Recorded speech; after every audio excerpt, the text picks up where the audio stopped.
Salam alaikum. Bonjour à tous et à toutes. Aujourd'hui, on va vous parler du système national d'information sur les déchets. Je me présente, Ahmed Harkat, chef du projet SNID au niveau de l'Agence nationale des déchets.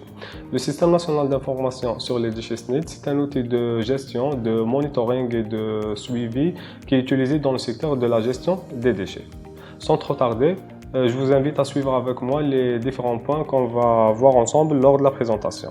Donc, commençons par le contexte, c'est-à-dire le cadre, où on va vous parler des conditions de la conception et la mise en service du SNID. Puis on passera aux différents volets du SNID, ce que c'est, ses objectifs, son fonctionnement, les acteurs qu'il utilise et enfin les résultats qu'on pourrait en avoir.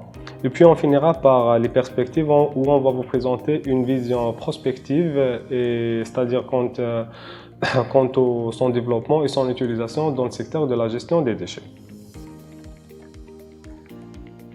Avant de commencer, je voudrais bien mettre l'accent sur l'importance de l'information et son rôle dans le secteur de la gestion des déchets, car comme son nom l'indique, le système national d'information sur les déchets ne pourra jamais être fonctionnel sans information. C'est-à-dire les spécificités de l'information et l'influence directement sur la prise de décision. Une information qui est fiable, pertinente, actuelle, non redondante et accessible pourra significativement contribuer à la prise de décision. Et tout cela ne pourra jamais être assuré sans un système national d'information. Le système national d'information, il a été lancé par l'AND et il est actuellement en cours de mise en service. Maintenant, passons aux différentes composantes du SNID. Le SNID il est principalement composé de 3 volets. On a le premier volet, c'est une interface de saisie qui est composée de plusieurs formulaires. Chaque formulaire il est dédié à une filière de gestion, commençant par la production des déchets jusqu'à l'élimination, en passant par la collecte, le transport et la valorisation.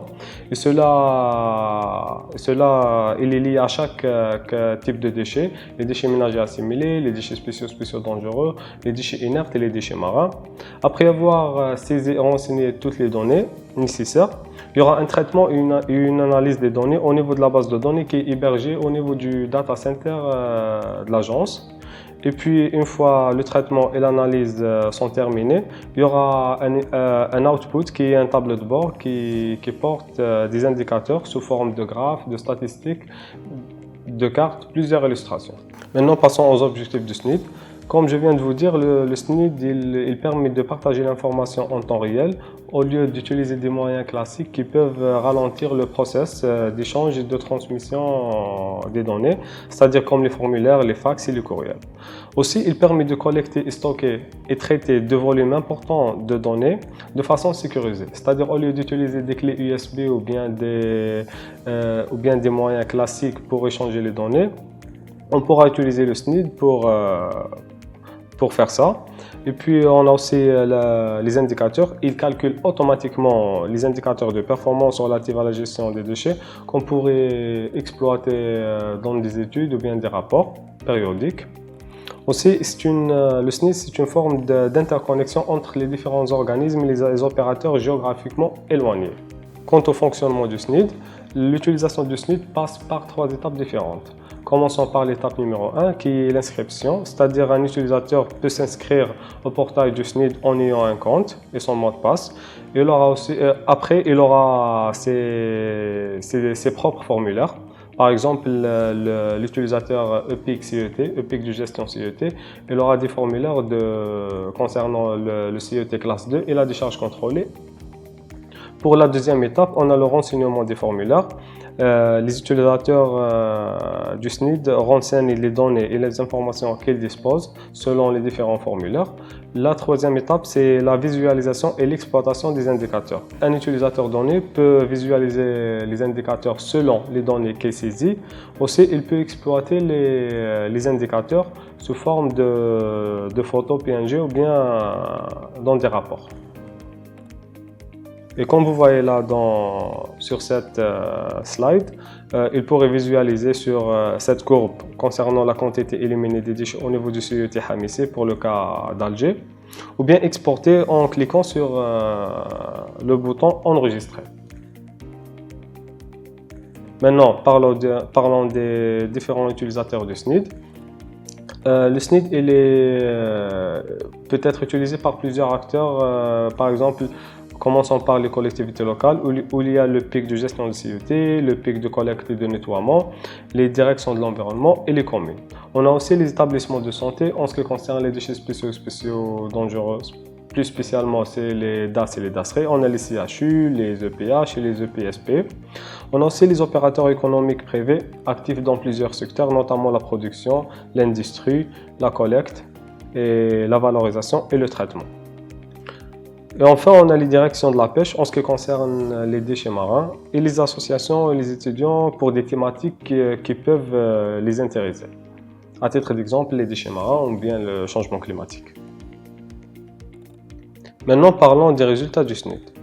Les résultats du SNID sont structurés et catégorisés selon la filière de gestion des déchets. Comme je vous ai dit tout à l'heure, commençons par la production des déchets jusqu'à l'élimination et en intégrant aussi les schémas directeurs. Alors, pour la production des déchets, on a les quantités des déchets produites au niveau local et national. On a aussi les ratios par wilaya et par région. Pour la collecte et le transport, on a les communes desservies, on a le nombre de communes desservies par les opérateurs, aussi le nombre d'opérateurs de collecte actifs au niveau du territoire d'une commune ou bien d'une wilaya. On a aussi les quantités des déchets, l'évolution des quantités des déchets collectés par commune et à l'échelle nationale. Et puis pour la valorisation, comme vous savez, la valorisation, il y a deux volets principaux. On a la récupération et le recyclage. Pour les deux sous-filières, on a des indicateurs concernant les quantités de déchets récupérés et recyclés, ce qui va nous permettre d'avoir des taux concernant chaque sous-filière et le taux global de valorisation. Et puis on a l'élimination, où il y a des indicateurs concernant les quantités de déchets enfouis au niveau des installations de traitement, à savoir les décharges contrôlées et les CET classe 2. Aussi les quantités de déchets incinérés au niveau des incinérateurs. Et comme vous savez, en Algérie, il y a un flux considérable qui est acheminé vers les décharges brutes, où plusieurs communes déversent leurs déchets. Et puis aussi, on a les schémas directeurs, où on pourrait avoir des indicateurs clés concernant le nombre de schémas directeurs par état, c'est-à-dire élaborés, mis en œuvre, en cours d'élaboration ou bien obsolètes. Et voici quelques exemples. On a pris l'exemple de la collecte des diamants. Comme vous voyez sur cette diapo, pour la wilaya d'Alger, on a des indicateurs clés concernant la collecte. Comme vous voyez, il y a 57 communes desservies par les deux opérateurs actifs au niveau de la wilaya d'Alger, Extranet et Netcom. On a aussi une absence de centre de transfert. Concernant les indicateurs de performance, comme vous voyez sur la diapo, il y a une courbe qui montre l'évolution des quantités de déchets collectés au niveau de 57 communes de la wilaya d'Alger. Comme vous voyez, on pourrait sélectionner le nombre de communes en cliquant sur la case en haut. Et concernant l'élimination des diamants, comme vous voyez sur cette diapo, on a quelques indicateurs clés, toujours pour la wilaya d'Alger. On a le nombre de CET classe 2 opérationnel, il est de 1, c'est le CET de Hamissé. Le nombre de CET classe 2 qui sont exploités et fermés, il y en a 2, celui de l'Edfait et de Stawali. On a aussi le nombre de total des casiers pour les CET opérationnels, un seul CET Hamissé, c'est 3 casiers. Et le nombre total des bassins de l'Exevia, c'est 2.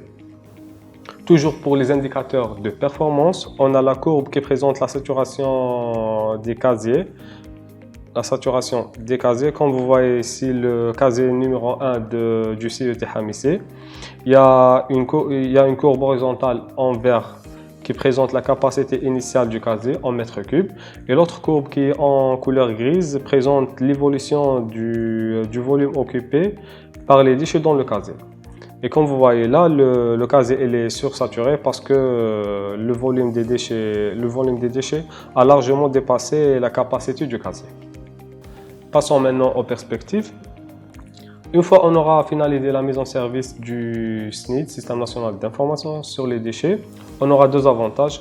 D'une part, assurer la protection des données liées à la gestion des déchets à travers leur archivage numérique et leur centralisation. D'autre part, on aura créé un moyen d'accès à des informations fiables, pertinentes et surtout actuelles. Et tout cela va contribuer au service public visant à l'amélioration de la gestion des déchets en étant un outil de vulgarisation et information. Le SNID participe aussi à la mise en œuvre de la stratégie nationale de la gestion intégrée des déchets en protégeant l'environnement et préservant la santé de la population algérienne en fournissant une aide de prise de décision aux dirigeants. Et merci pour votre attention.